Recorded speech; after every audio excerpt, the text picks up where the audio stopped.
Great view, wow. Huh? Did you? That's a roof. Oh. Is that Mount Hood? No. Mount Rainier.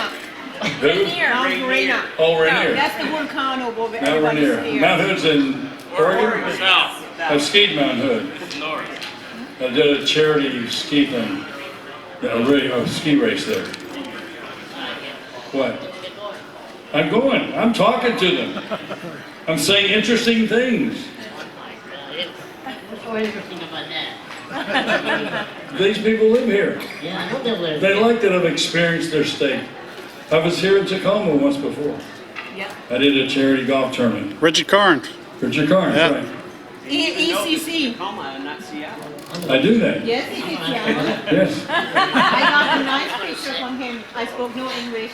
I meet him, and I got a nice picture with a whole bunch of I still share it. Okay, you sit there and be quiet now for a while. We're going to talk. This is our turn. Yeah, I know. I like a compliment here. Oh, thank you. I love the compliment. Thank you. Now be quiet. There you go. So, I don't know if any of you heard, but there's going to be a new Buck Rogers. I'm one of the co-executive producers of it. And it's going to be titled 2491, which is from the book by Philip Nolan called Armageddon 2491. That's the book that spawned Buck Rogers, because a man named Dilly owned a chain of newspapers all over the country. And so he contacted Philip Nolan and said, I'd like you to write a comic strip for my newspapers. And so he did, and became very successful. And he was in competition with Randolph Hearst. So Randolph Hearst came to him and said, why don't you let me run that in my newspapers? He said, because you'll steal it anyway. You know, I'm just waiting for you to steal this idea. And guess what? Randolph Hearst did. And the comic strip he put in his papers was called Flash Gordon. Well, Flash Gordon was a direct rip-off of Buck Rogers, done by Randolph Hearst. That's where he came from, both of them. What? I'm telling him, be quiet. So, what we usually do, what are you doing? Do you want to talk? I'm not, I've been sitting all morning, my ass is sore. Sorry, I forgot. The young ladies there. So I go, What we like to do is if you have questions, it kind of kicks off things for us. I'll be glad to answer any questions you have. I know you have a question. I sent you with an assignment. You did. So what's the question? It's true. Well, I was wondering, I know you've talked in the past about the second season, Right? but I was wondering if I could hear it from you directly as opposed to, reading your take. About what? About your thoughts about the second season versus the first season. Oh, the second season sucked. I don't want to There were actually it was more the concept of the second season I didn't like. Some of the shows were not bad. As a matter of fact, one of my favorite shows was The Satyr, which was in the second season. It's the one that I was The reason being because it gave me a chance to be a character, not just be, the hero and all that kind of stuff. But it also reflected very much what I always wanted to see happen to Buck. Even though it was on another planet, it was reminiscent, of course we were shooting on Earth, but it was reminiscent of sort of, my idea was I wanted Buck to stay on Earth and have adventures on Earth with people who were surviving whatever had happened. So it was that kind of an idea that I carried with me in that show. But what I didn't like was the fact that we were suddenly on The Searcher, I think was the name of it, ripping off Battlestar Galactica. Of course, I was so sci-fi ignorant, I thought we were ripping off Star Trek. And some other people said, no, that wasn't Star Trek, it was Battlestar Galactica. I said, oh, great. So the show that was canceled the year we started, we're now doing again. And guess what? We got canceled. Thank you. Actually, toward the end of the second season, I had been trying to get the idea across of what I wanted happening with Buck Rogers, and no one would listen to me, so I just said to hell with it, and I went to the president and vice president of television for Universal, and I said, I just want you guys to know this is what I always wanted to see happen with Buck Rogers. I wanted him to stay on Earth, wanted him to have adventures on Earth. I said, you know, not to get rid of Ardala and all that kind of stuff because they could come in and out, but basically I wanted Buck and Twiki because to go out on Earth, because I said, this guy hasn't been here in 500 years. Why the hell would he be leaving again? You know, I would think that Buck would go, you know what, I'd really love to join you guys, but I need to find out, I need to put my hand on something that I recognize. And I need to figure out what's going on here, where I stand and all this kind of stuff. And so go out and have adventures with people. The first place I wanted to go was Anarchia, because I didn't feel like we treated that very fairly. Here's a bunch of people who are, just because they're misshapen, scarred, whatever, doesn't mean that they were all bad people.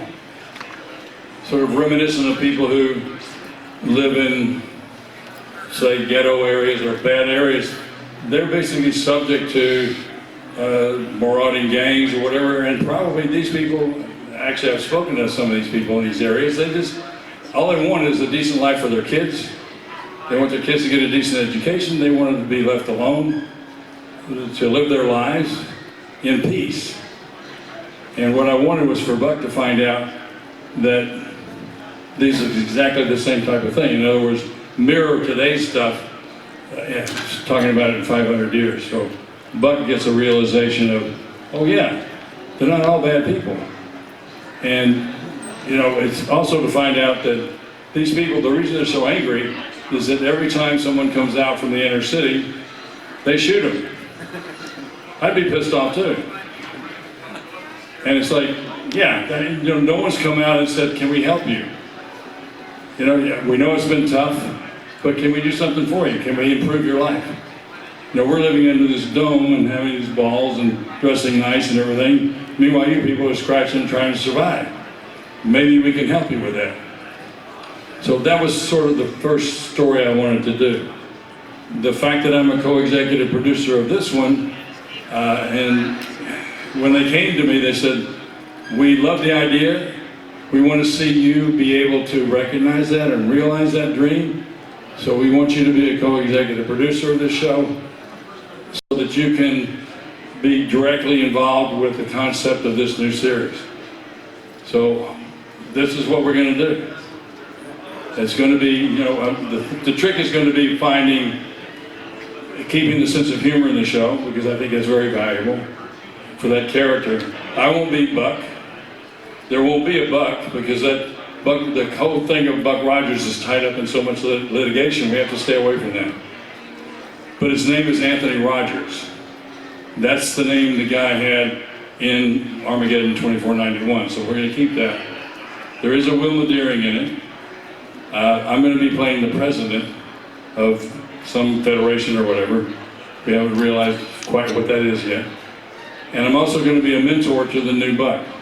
And of course, the dialogue is going to be kind of fun doing that. I want to recreate the scene between me and Buster Crabbe, where I say to Buck, the new Buck, kid, I've been doing this since before you were born.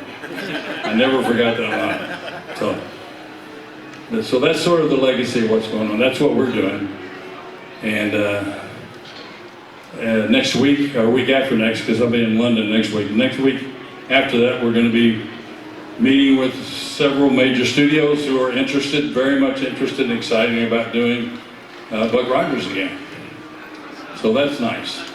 They like the concept, they're very interested in doing it. What we're hoping is that we'll end up in a bidding war and, you know, and really get to do the show the way we want to do it. So that's about all the news I've got. What do you got? What are you doing? I'm falling asleep. See, he doesn't care because he doesn't know that I'm working to get him a role in the new show. He would be nicer to me. He'd suck up to me more if he knew that I was trying to get him a new role. What happened? The janitor? I'm not telling, no. It won't be a very intelligent role, obviously. It'll be typecasting. I don't want to sit down. I'm beginning to pain my neck by looking up. That's why I'll fall asleep. That's the way you go through life, though, isn't it? No, yeah. You're falling asleep? Yeah. Why? I'm tired of looking. Well, stand up. I'm standing up. See, already, he's leaving. He's walking away, see? I get to go to lunch. Yeah, oh, sure. Hi, Is George. that George? Yeah. Oh, that's George. Sober for a change, which is good. You know, I really That's a enjoy private it. joke. Yes, ma'am. I got a random question for you. Since you're old school and now you're dabbling in the new school for the special effects and CGI and everything, how very different is that in terms of Buck Rogers? I mean, you know, he came and he woke up 500 years later to all of this new technology, and now here you are where you were in the original Buck Rogers, and now you're a part of the new. Yeah, it's a parallel. I think she's saying this is like a parallel. You know, you were working with basically like analog special effects, Right. and now there's digital special effects. Well, actually, they were digital. They were computer driven, but they weren't computer generated. They were computer controlled. The way they did it originally with the Starfighter, for instance, they got one shot a day. Now, this is the shot, okay? Starfighter's here, boom, that's the shot. The next day, they would do another shot. There would be no flames in the back of this shot. The next day would be the flames. They could not shoot the flames and the plane at the same time, or the Starfighter at the same time, because the flames would have washed out the image of the Starfighter. So the next day, this is the shot, but just the flames. The only way they could do that was because it was controlled by a computer that was accurate to 1/10,000th of a milliliter, or millimeter, I should say. Not milliliter, that's liquid. I was an industrial chemist. You believe I can get the liquids and the solids. So anyway, that was why they could do it. I'm not sure what we're going to do with the CGI. It's not a bad thing. I think it's just been abused. I think it could add a sense of realism to the special effects. And why not use new technology if we can? There's no sense in going back to the old way. You can have, but the trouble is now that so many of these movies are so CGI dependent, they've forgotten that they need a plot. You know, my wife's a huge fan of like X-Men and all that. I've seen all these things. I'm like, you know, I'm really getting bored. I don't like the stories. I'm sick of it's just the same story over and over and over again. A lot of explosions, like have 2 minutes of conversation and let's get in the fight. You know, and then there's 2 more minutes of conversation. Let's see some explosions. And it's like, give me a story. You know? I mean, Star Wars was very popular, but there was a story there. There was all these relationships that were going on, except for when he became philosophical, that really got boring. But anyway, they forgot about the sense of humor of Star Wars. The first 3. What do you want? You may speak. I will please finish, I make no sign, I like not interrupt you then. Okay, go ahead. And zwar, I saw you in Germany, I don't know how much international you got it, your first time, the movie. And now I'm recognize a lot coming today. How you, I try perfectly in English. I'm German. So, no, the thing is, now the world is really acting the computer world. So how you feeling? You had the principle make the movie in the future. Does the computer get power over the world after you wake up? Over the world, oh yeah. Now it's now principle having a computer coordinated our links, the cell phone, everything is computer. So maybe we're dying, but maybe in 25 years, or 50, I have the feeling really the robot make the decision. They've been the judge over the human. So how you feeling now? Okay, stop. I'm going to answer your question. Yeah. It won't be controlling us. See? I hope so. Wasn't that easy? I hope so. No, I see. No, it's not going to happen. Where are you going? Star Trek. I'm done. That's it. I answered your question. Star Trek has the I know. we have cell phone now. That's Star Trek. That's not us. I know. Okay? Yes. Okay? No, it's okay. Okay, good. Now, is somebody else? We had a question we were talking about before you came on for Felix. Okay. Felix, wake up. Shoot.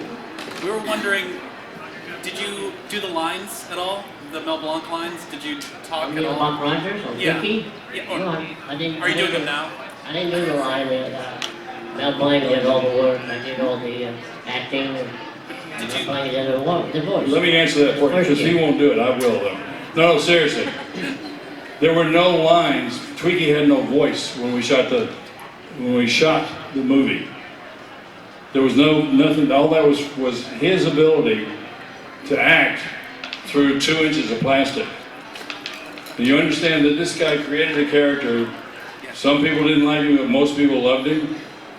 But without seeing his face, his hands, any part of his body, he created a character just with his body movements that was so beloved that people to this day remember Twiggy, and they remember him fondly. Hell yeah. That is not easy to do. And those of you who are familiar with the Addams Family, he did the same thing with Cousin Ed. You never saw him, but he created a character without ever being seen that everyone loves, that had a personality, and yet he wasn't seen. This is his amazing ability to take something that should just be an inanimate object and gives it life. So give him a applause. Thank you so much. But yeah, he was so good as Twiggy. What? The check is on the way. Cash. I've had your damn checks. Come on, Bob, sit down. But I don't want to sit down. I'll stand. Here, I'll come over here. Hey, do you want to stand on the chair, but watch out this thing? No. This morning I almost smacked myself in the face. I went to do something. Well, sit. You want me to get down there so you don't have to look up all the I time? get down. I'll get down there if you want. What? Where did you sit with me? What? I'm not sitting, I don't feel like sitting down. All right, come sit down. Yeah, I don't have, all the problems with my hip that you do. Oh, I don't know. Yeah, so anyway, he did such a great job doing this character that they actually added the lines because of the job that he did with creating Twiggy. And they got Mel Blanc to do the voiceover. But, Then the second year, what happened? Second year. oh, well, you know, your favorite character, Crichton. Right. Yeah, what a pain in the ass he was. Yeah, we'd be in the middle of a shot, and Crichton would suddenly be banging into the wall. Yeah. So it's like, okay, let's get the real robot fixed. And Felix was sitting there going, okay, fine. Yeah. Tell him about the time you had to pee. No, I had to go to the bathroom, and the assistant director kept telling me, "Oh, Felix, could you wait 5 minutes?" I said, "Okay." So 10 minutes later, I said, "Bob, I need to go to the bathroom. I was fully dressed. I need to go to the bathroom." "Oh, can you wait 5 minutes?" "Yeah, okay." Then about 20 minutes later, I called my wardrobe guy, and I said, "Hey, Paul, can you take this piece of junk off my body, and I gotta go to the bathroom." So they took it off, and I went to the bathroom. I came back, and they were still playing around trying to fix something or line up or whatever. And I think the guy tried to protect his own job. You know, he just in case he let me go out in the bathroom, and then they were looking for me. They say, "Where is he? You know, where did he go?" And then, he tried to say, "Oh, can you wait a little longer?" I gotta go. I gotta, when you have to go, you have to go, right? So I did. I went. And I came back half an hour later. They were still not, they were not ready for shoot, film. So they never, but the private was really crazy. We were going down the hallway, like side by side. It was a weird looking robot. We were going up, down the hallway, and all of a sudden I look over and he's spinning around, boom, spinning around, hitting the wall. And he broke, it was a remote control. So the director said, "Okay, cut, we have to fix the private." And I'm standing there in a suit completely dressed. I said, "Hey, let me out, let me out, and then you can fix whatever you want. You can take it all day, I don't care.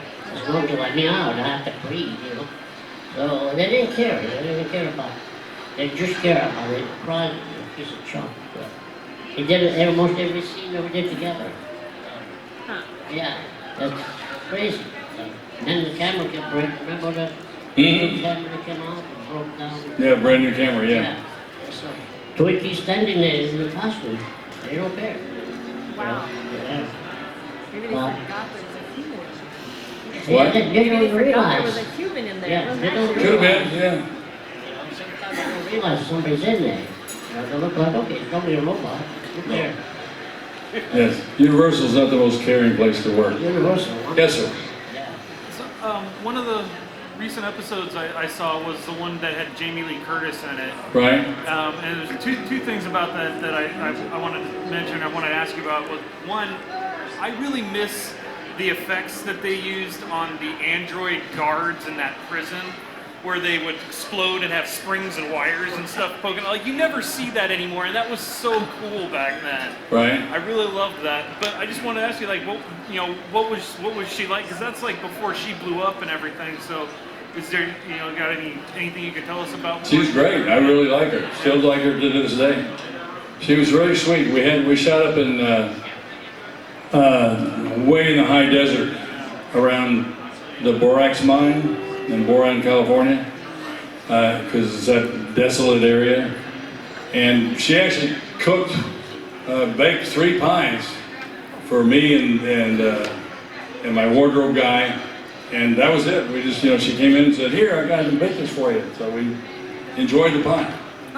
That's very cool. It's a little, I couldn't drink it and eat it all because I had to still get in the costume, but, and she was quite good. She could bake very well. But she was great. She was really terrific and worked her butt off over there. Yes, sir. I'm curious. You said you were an industrial chemist. Yeah. How do you go from being a chemist to Buck Rogers? What happened?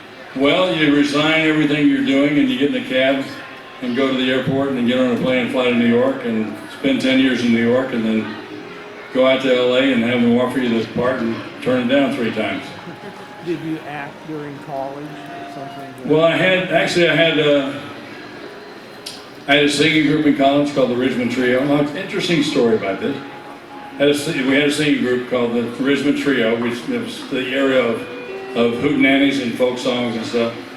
And so we were one of the better groups in Arkansas, which is actually saying something because people appreciated folk music really well in the rural areas or whatever. We sang a lot of birthdays and graduations and all kinds of stuff.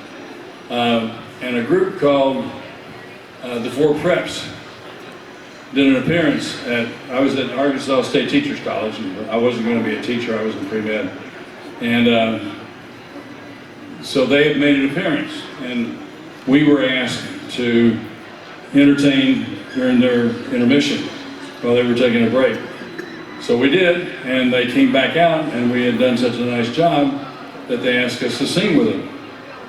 So we did. It was just kind of cool. It was really cool for us to play with these professionals.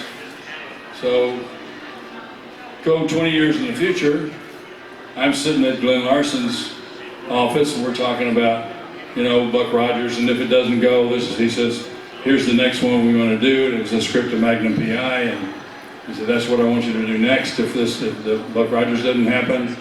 And I looked up, and on the wall is a picture of the Four Preps. I said, "Were you in the Four Preps?" He said, "Yeah." I said, "Really?" I said, "We've worked together before. 20 years ago, you came to my college, and I sang with you."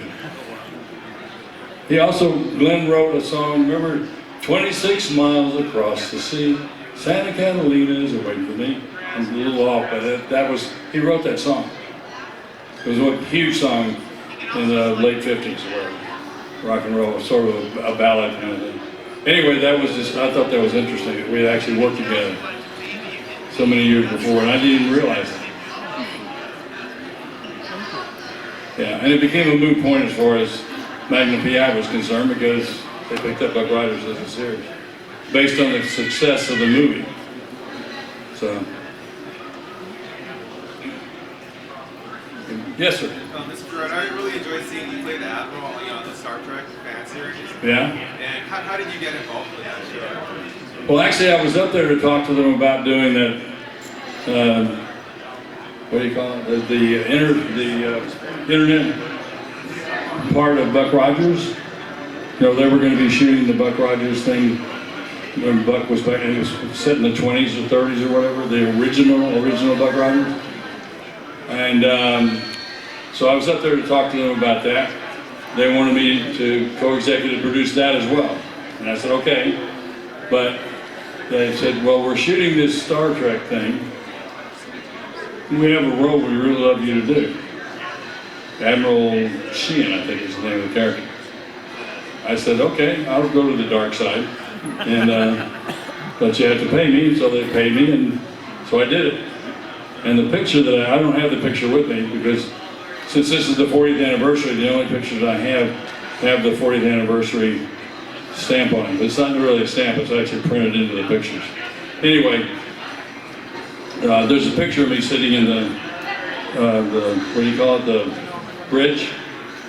And yeah, it was taken about 4:30 in the morning. Yeah, the glamour of showbiz.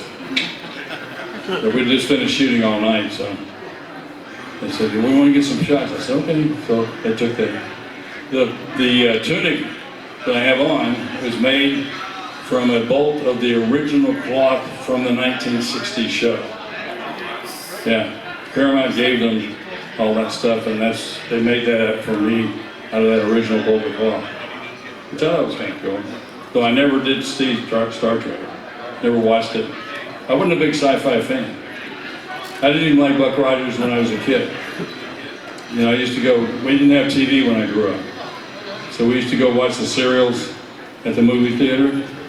I was telling somebody earlier, my mother would give me a quarter, and that took care of bus fare, getting in the theater, popcorn, soda, and bus fare back home on 25 cents. But that was my day.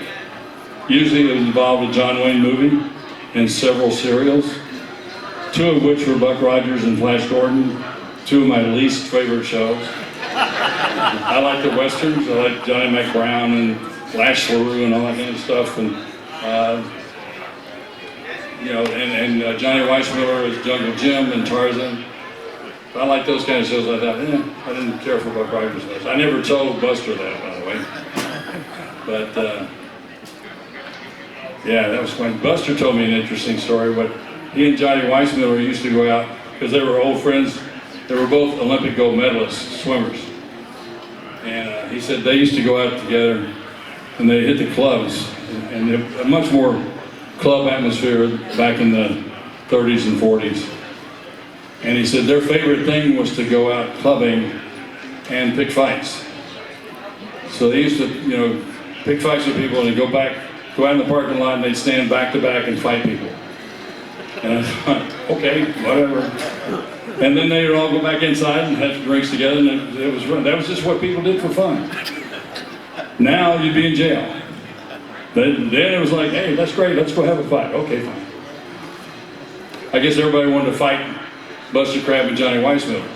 So they would stand back to back and beat the crap out of people. And then they'd go in and have some shared drinks. Interesting, huh? Yes, sir. I had a question about the Hawk story arc. The guy with the feather in his butt? Yeah, exactly. Yeah. Did you feel that lasted too long? I'm trying to hear this man. Yes, sir. Did you feel that arc lasted too long? And they were kind of dragging out? I don't know why the hell they ever started that arc in the first place. I didn't mind the character. I just hated the feathers.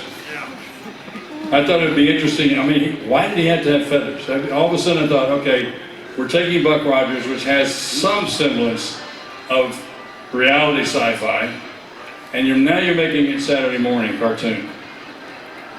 Why does he have to have feathers? You know? So, I wasn't happy with that at all. Yes, ma'am. I have a question, and we're going to give it to both of you, but especially Felix. The costumes you guys wore for the time were really kind of cool, and a lot of us are costumers and cosplayers here. So what was Twinkie made out of, and how long did it take you guys to get ready? There was fiberglass and hard rubber, and it took me, it was about 7 different pieces. There were the legs, the front part and the back, and you know, I just put it something like this. The arm attached into the body, the front, and then they put the back and lock it up on the shoulder, and they put the head on, and then the face mask would come off. So every time I had to go, like I had to have a cigarette or a cup of coffee, the only thing I had to do was take off the skirt and the face mask and sit and have whatever I wanted if I had a cup of coffee or a cigarette.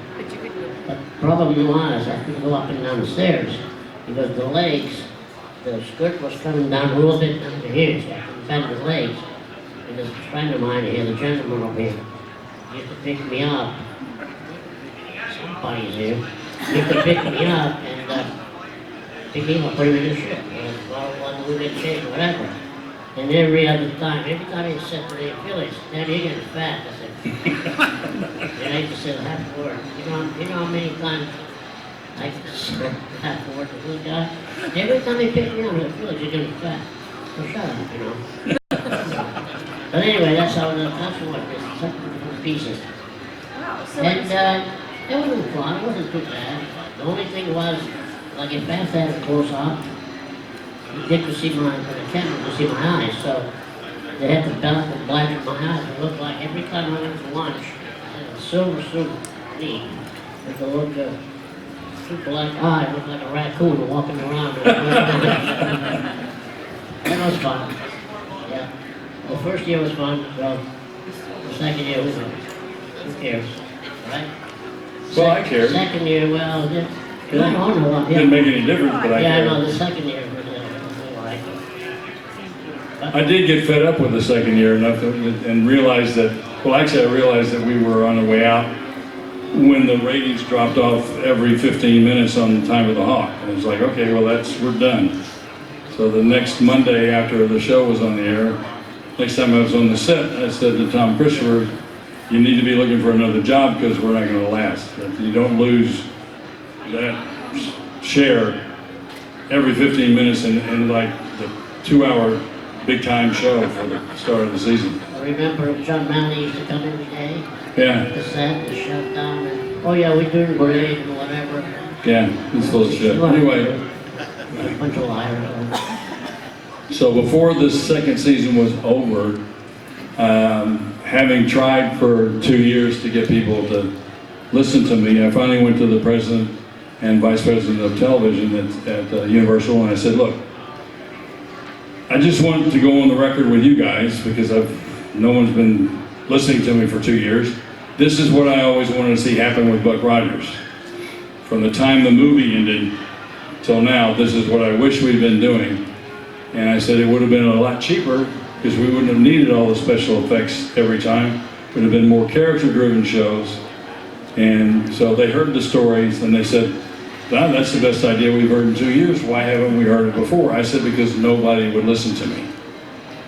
So they knew that Brandon Tartikoff, who was president of NBC at the time, was a good friend of mine. And so they said, would you call Brandon and pitch him that story? I said, okay. So I called Brandon and I talked to him. I said, let's get together and have some lunch. So we did. And I told him the story over lunch. And he said, well, if we pick up the show for the third season, that's the direction we'll go in. He said, it won't be every show, but that's the general idea of what will happen with the third season of Buck Rogers. And of course it became a moot point because the affiliates, which are stations that are individually owned and operated by other people, they didn't like the fact that the show was the most expensive show on television and we were not getting the ratings that we should have been getting. So they said, no, we're going to cancel it. They didn't want to ride with it. Even though it would have been cheaper to do the show. Like I said, they wouldn't have had to do nearly the special effects. So now I get a chance to maybe make up for it. It only took 40 years. So, and the one thing the guy said to me was, you're the reason this guy, Buck Rogers, is even recognized, is you've been keeping this character alive for 40 years.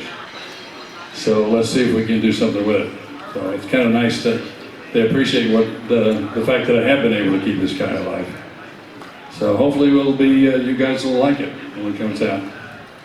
Like I said, it won't be quite as sort of comic strip type of thing. It'll be a little more reality, science fiction. It might be a little bit darker, but it will not lose the sense of humor. That I guarantee. So, yes, ma'am. Actually, more on a personal level, you guys are like, you come across like brothers. Your rapport is amazing. It's been a 40-year relationship. Has there ever been a time where you haven't been that close? Has there ever been a time? No. It's been like that from, wow. For 40 years, That yeah. is fantastic. What was your name again? Yes, sir. So I guess I got here a little bit late, so I'm a little confused. Are you doing another? Is there another Buck Rogers series or something in the works? I missed that. Yeah. Next time, show up on time. I'll go online and find. I don't want to have to ask you to rehash everything, but I'll just look up like a new, like Google new Buck Rogers. So it's called 2491. 2491. Okay. It's based on Armageddon 2491, which is the novel from whence sprang Buck Rogers. Okay. So that's all I'm telling you. Okay. Next time, show up on time. Yeah. Then you'll get the full thing. Exactly. Then I won't have to scold you then. All right. All right? Go to detention. Thank you. Yes, sir. Yes. Felix, I know you were in a lot of these roles where someone else gave it a voice. How many roles were you in, if any, where you got to speak? I did a couple. I did a good movie with George Segal, 1973. It was a remake of The Maltese Falcon in comedy. It was called The Flatfooter. And I played the part of Sidney. I can never remember the guy's last name. Sidney. No, I had a German uniform. And I was the guy looking for fault. Was filled out full of the diamonds. So George and I, George Segal, you should play Sam Spade Jr. The movie didn't really do very well because they released it with an X-rated movie. They put together an X-rated, so it didn't do very You well. did an X-rated movie? No, I didn't do an X-rated movie. You just said, did he say it was X-rated? They released it together with an X-rated. Oh, with an X-rated movie? Yes, right. Huh. I know it was. So you played some of the better porn houses in America? Yeah. So in keeping with your outfit. Anyway, that was a good part, and it didn't really do very well. But I think you can find it. It was called The Blackbird, and you can probably find it on the eBay, Amazon. It was a very, very good movie. I really liked a lot of dialogue, and it didn't do very well. Also, I did Bonanza part of it. I don't know if you guys seen one of the episodes of Bonanza. It comes out every year on St. Patrick. It's either a day before or a day later. It hasn't missed 1 year. And it was called Horse and the Leprechauns. And it was a lot of fun. We got the fight with horse in Boston, which was 300 pounds, 6 foot tall. 5 little guys jumping on it. Whatever. You have to see the episodes. It's very, very fun. But everything I've done with it, when I moved to California in '62, I was straight to work to do summer work for the kids. Because in the 60s and 70s, they had a lot of family shows, and they used a lot of kids. And an adult, and a young kid is not allowed to do danger work, so they use little people to do it. And that's how I picked it about 45 years. And everything was mostly costumes, okay? It was a lot of work. Tell them the story about the Raiders thing. Oh, the Lost Indiana Jones, yes. I was doubling. I doubled a little boy playing short run, a little Oriental kid. Actually, they hired me before they hired the kid.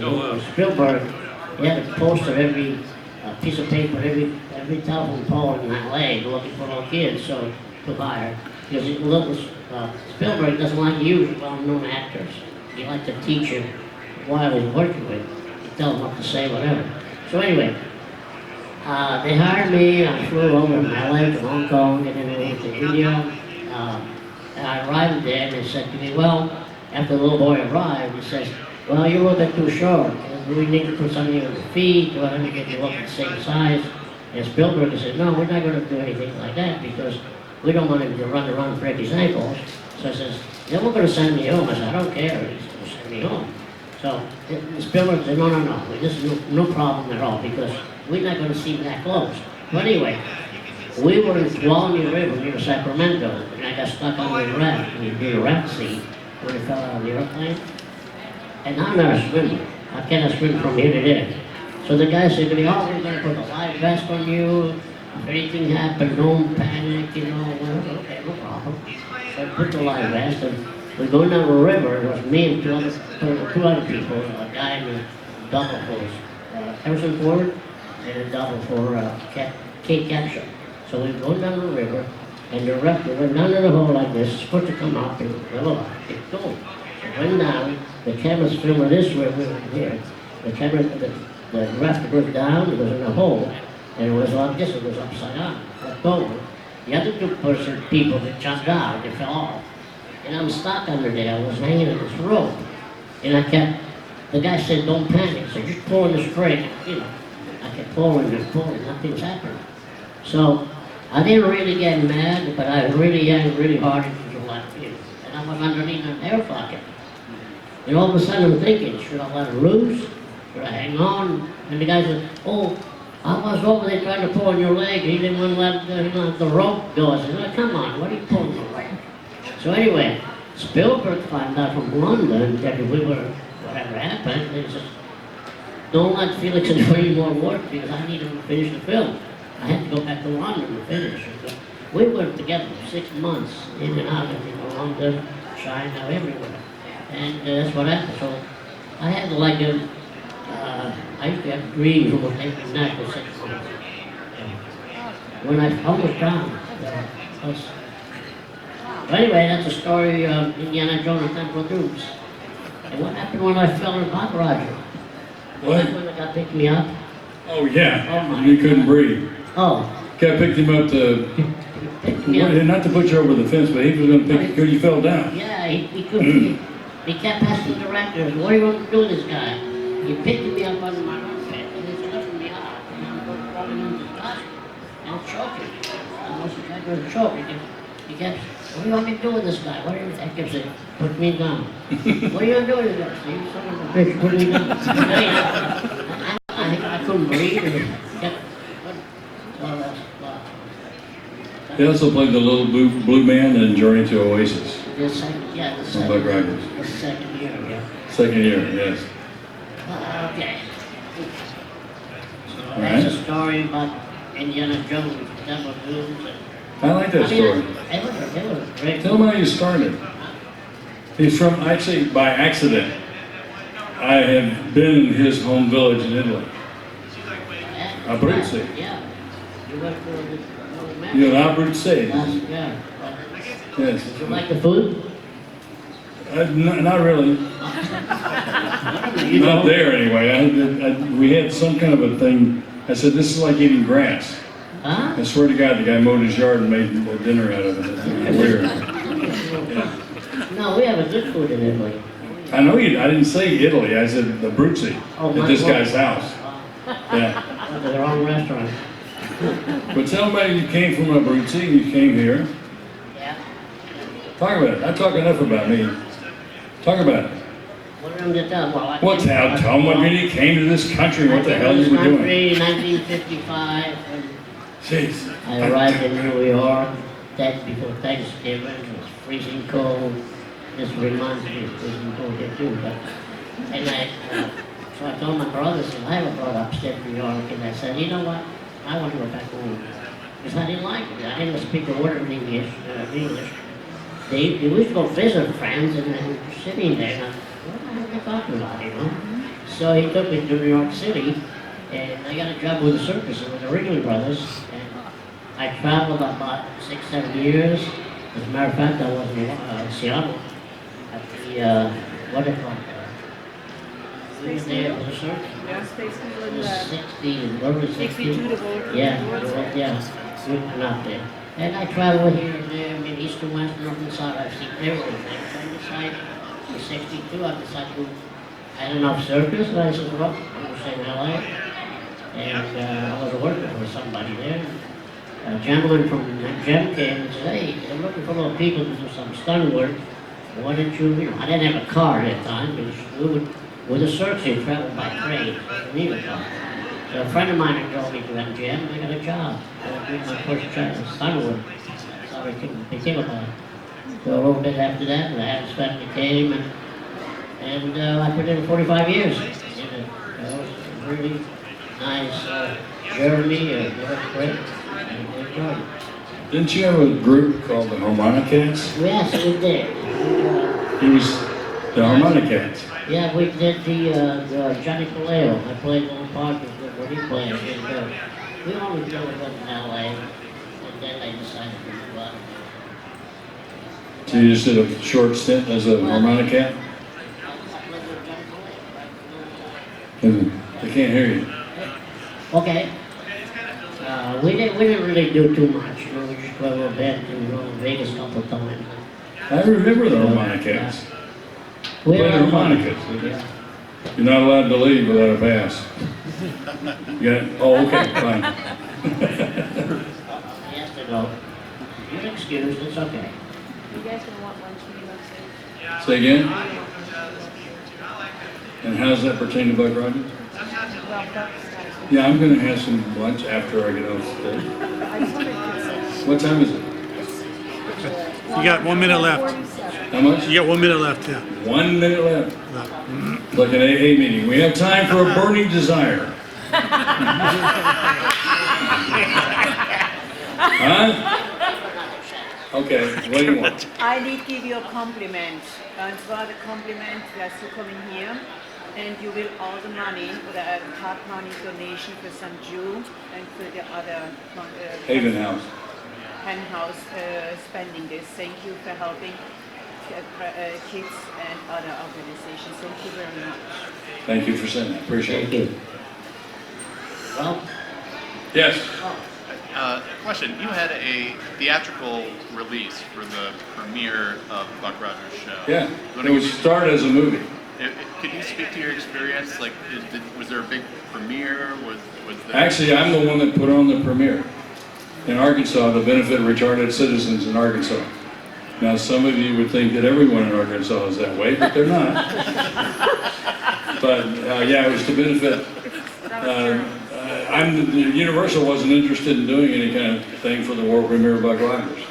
So I said, well, screw you, I'm going to put it on myself.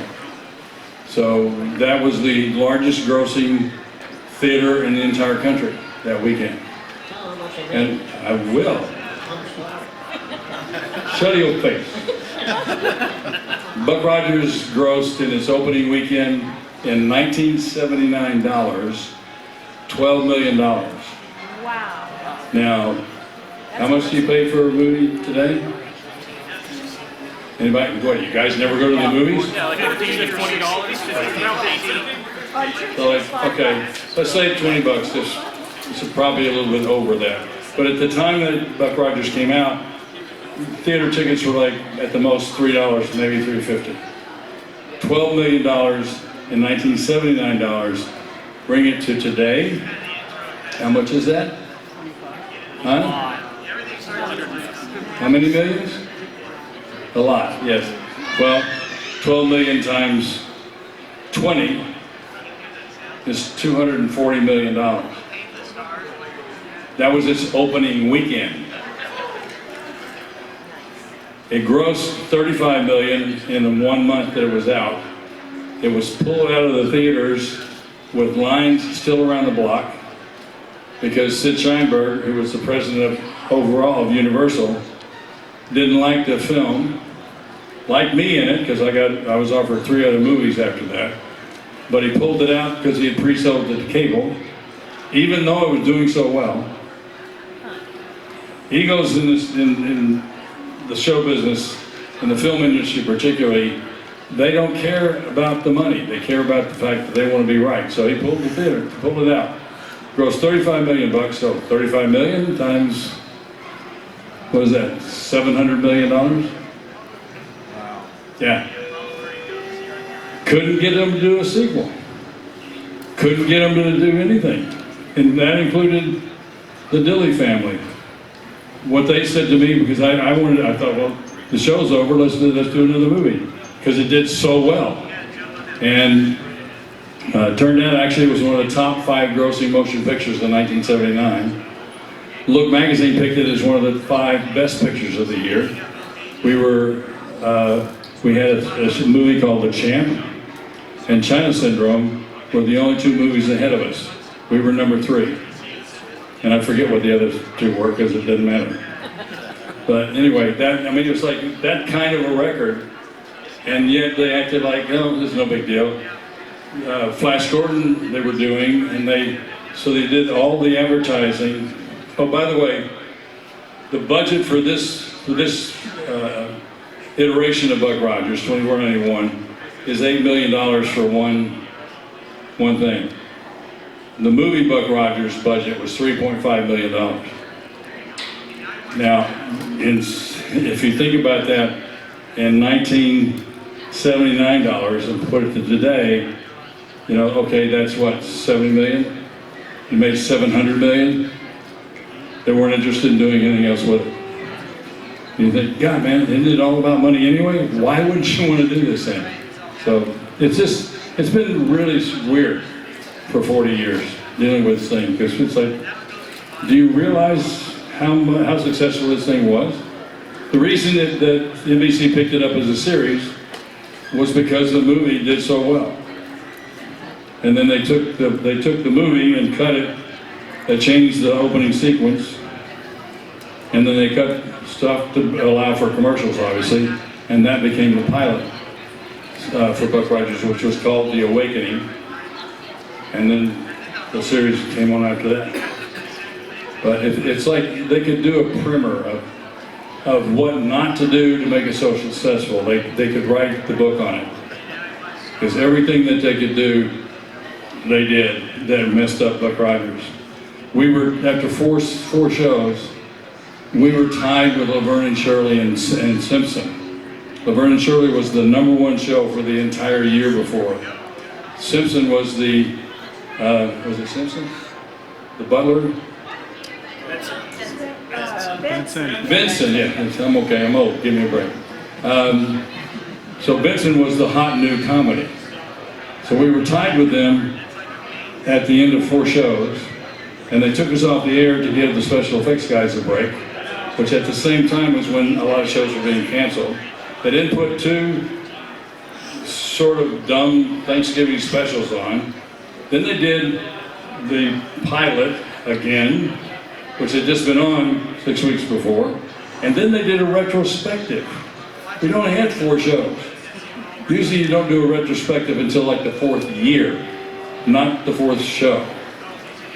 So we came back, we went from being tied with them and having really good numbers to dropping, and they were like, oh, what's wrong with the show? I said, well, this is a little bit like a high school team is playing the Green Bay Packers, and they played to a 0-0 tie through 3 quarters, and the high school team left the field, and Green Bay won the game. That's what happened. We took us off the field. We were no longer competing. So then I started getting stuff like, well, maybe we should get a kid with a guitar. That'd be great. I said, what? What is this, the Partridge Family in space? I said, no, I don't think so. I said, if you just leave us on the air, we'd have been fine. But there was that kind of stuff that you're constantly battling with. Let's get a kid with a guitar, that'll be good. That'll help the show. Anyway, that was the name of the game with Buck Rogers. We never really recovered from that. And of course, when we came back, we were still up against Laverne and Shirley. Vincent had been moved to Friday night because it was such a successful show. And then Laverne and Shirley were followed by this kind of crazy space thing. What was the name of it?